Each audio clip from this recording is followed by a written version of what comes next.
Last year, Paul Heyman was doing a show for Inside the Ropes when a fan kept yelling and calling out Chris Benoit as his favourite wrestler and his boy, quote unquote.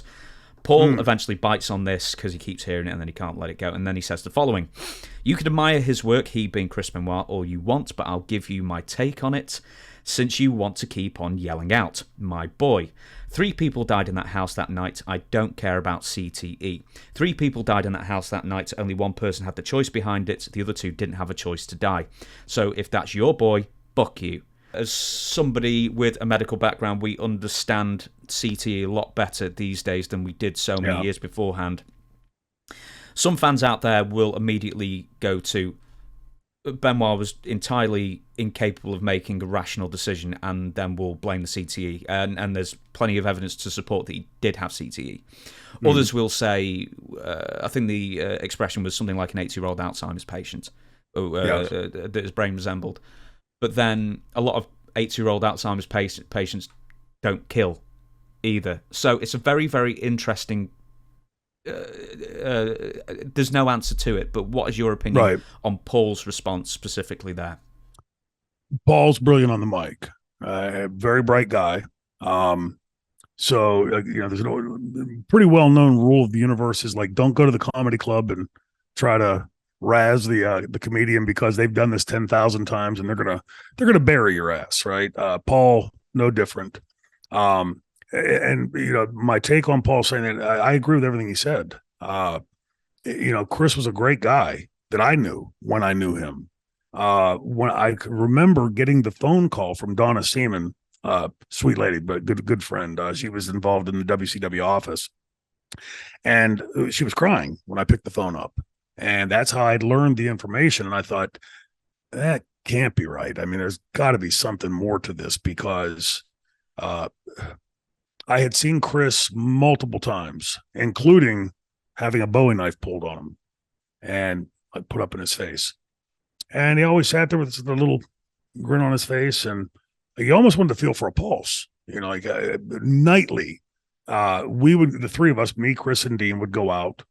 And without fail, almost every single night, some drunk moron in the bar would come over to the table and start flapping his gums. And Chris and Dean both knew I was a hothead.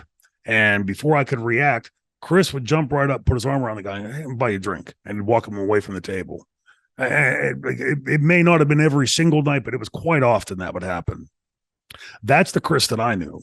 And so, and I don't mean to detract in any way from the heinous acts that happened that night or that weekend.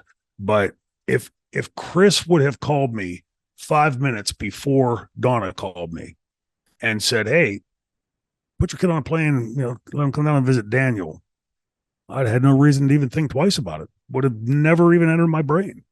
So, when you have somebody in the audience, and I agree with Paul's comment, you can admire his work because he was a phenomenal in-ring worker and he worked hard at it. Just the little things, an Irish whip. Watch how Chris Benoit did an Irish whip. Watch how each time when he would do the flying headbutt, the perfectly stiff body and, everything, like much like Brett, because again, I think learning up in that school initially, that style of those Canadian wrestlers, like the Japanese wrestlers have hallmarks that they're phenomenal at. The Mexican wrestlers, same thing. The Canadian wrestlers, and you can see these things in Chris. I don't think any of us that knew him best had ever seen anything that would have made us think that any of that was even possible. Now, all that said, and please don't anybody try to ascribe more to this than what the words coming out of my mouth.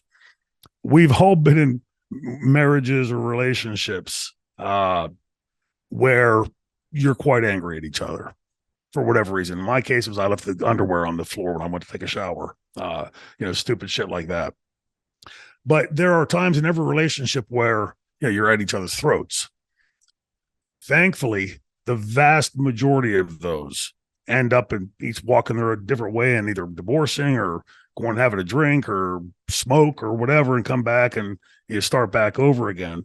That was an aberration. And I agree with Paul that I don't prescribe it to just, it's CT, so free pass, and that's that. This is a lot more convoluted of a topic. I mean, we're talking about 3 human beings dead. And like that to me is like an, oh my effing God. Like this is like as bad as it gets, right? Unless 4. I mean, like, that's the only way to make it worse. I'm heartbroken that in that moment or those moments that weekend, as many people as Chris knew and was close with, that he didn't feel that he could pick a phone up and talk to somebody, walk outside and punch a brick wall, run his car into a tree, whatever, to let that tension out someplace else. For anybody that's been in a marriage or a close relationship like that, we've all had the time where you want to just react. And I think the CT probably is responsible for that. I don't buy that he was just this blank drone walking through his house, killing his wife and his kid and then himself and doing all these things.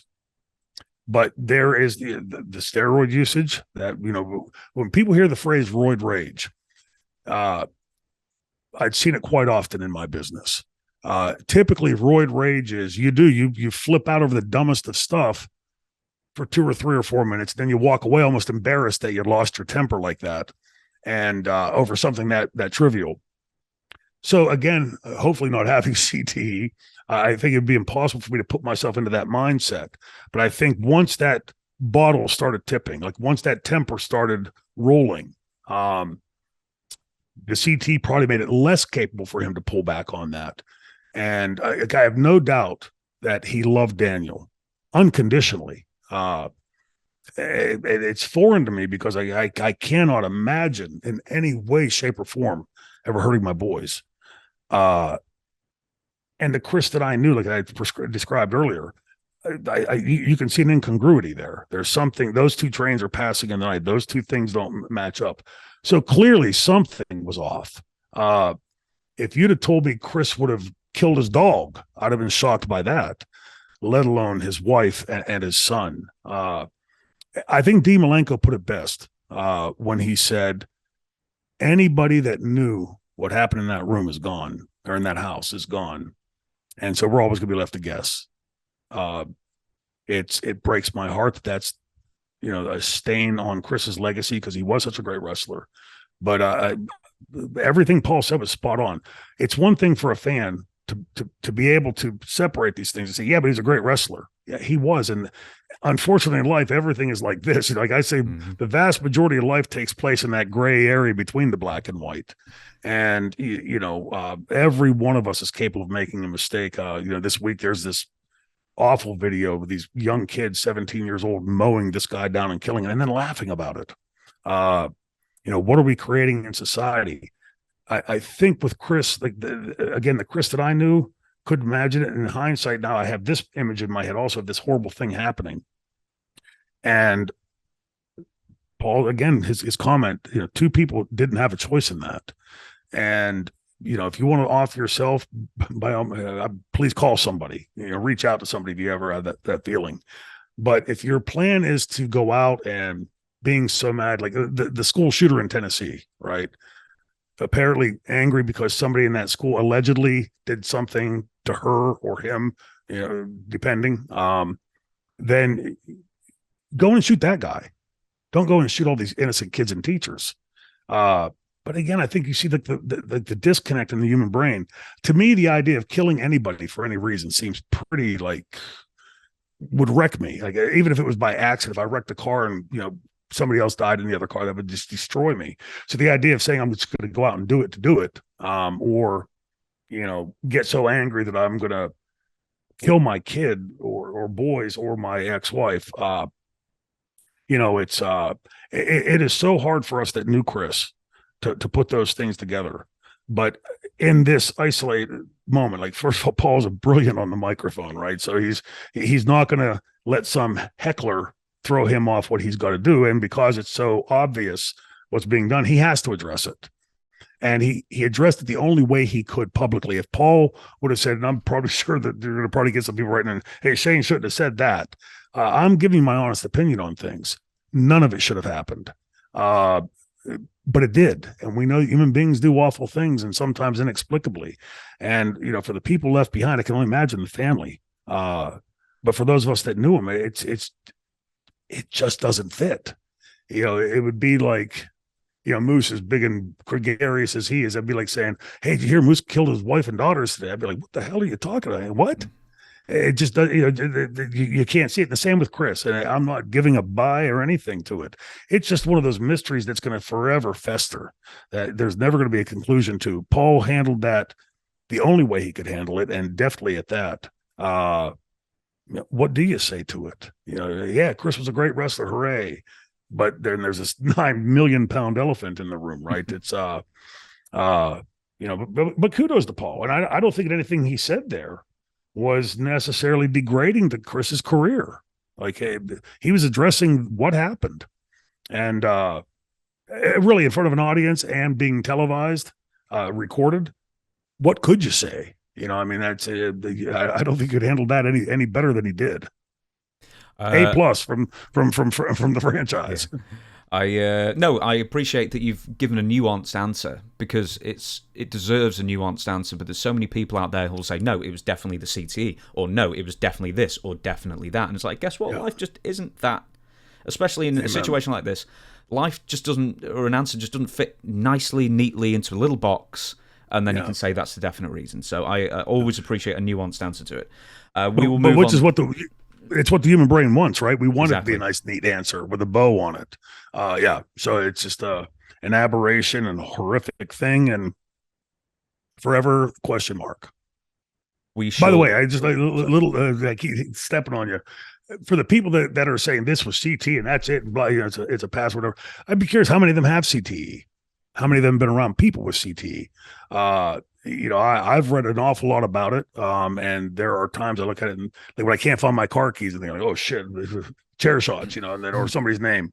The fact of the matter is, by the time you hit the ripe old age of 39, like I am, is that you got a lot of bullshit up there, a lot of junk that's just sort of floating around, the bills due tomorrow or whatever.